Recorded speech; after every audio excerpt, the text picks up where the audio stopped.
So this is somewhat of a part two, which is actually the part one of the Hees family history. Earlier we talked about Henry Fred Hees and his adventures in the West.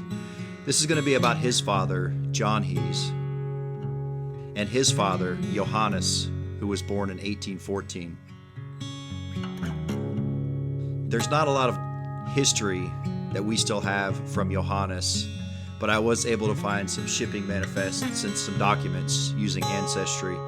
This one showing the departure from Hamburg in 1854. This document has the same ship name, the same captain, the same destination, and the same names as our family. The arrival documents show the same ship captain, the same ship, and the same destination. And you can see in this one the names of the Hees family males.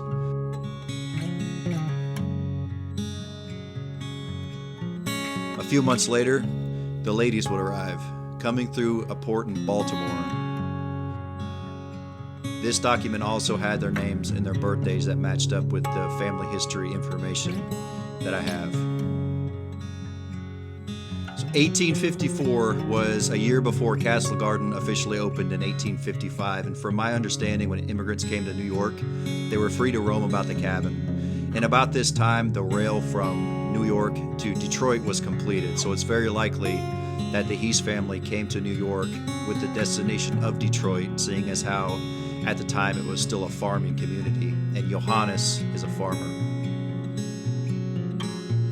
Using some old directories, I was able to find maybe the area that they lived in.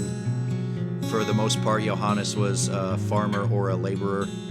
When he passed away in 1882, his last will and testament showed that he owned two pieces of property. One of them would have been in this red square, the blue square being the cemetery that most of our family was buried in. The other piece of property was just north of an area that would become known as Corktown in North Corktown. This was on Trumbull Street.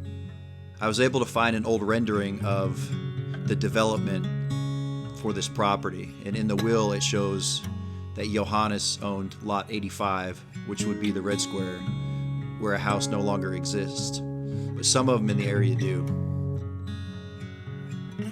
Johannes married Christine Roth. Not a lot is known about these two because this was a long time ago, but when she passed away, it did show that the properties had already been passed on to John William. The family lived very close to the German Lutheran cemetery, which is now known as Trinity. But the coolest thing about this document was seeing Johannes' signature. And you can see this was probably signed at the end of his life.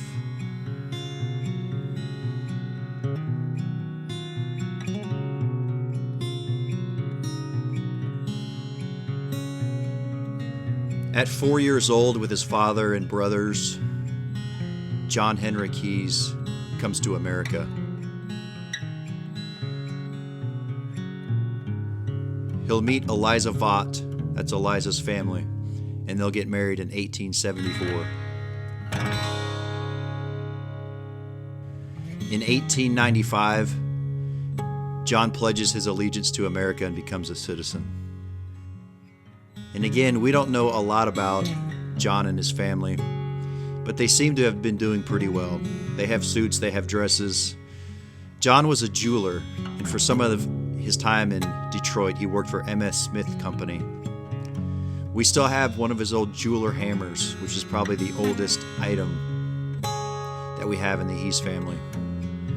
We also have one of his sketchbooks that he used around 1910 to 1912. This is where he sketched some of his ideas for rings, jewelry, and possibly watches with M.S. Smith Company. In this sketch, it looks like he's making rings or pendants for his family. You can see some of their names written on there. He owned a car, he owned a house. In 1904, he bought 727 Pennsylvania from Bertha, with the description on the deed that we still have.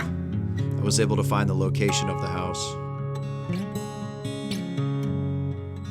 In an aerial photograph from 1948, you can see where the house stood. Unfortunately, today it's no longer there.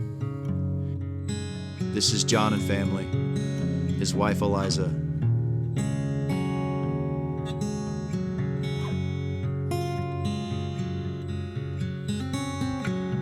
This is Johannes' son, John, and his brother, Fred. This is John's son, Henry, Fred Hees. This is Henry's son, Hiram.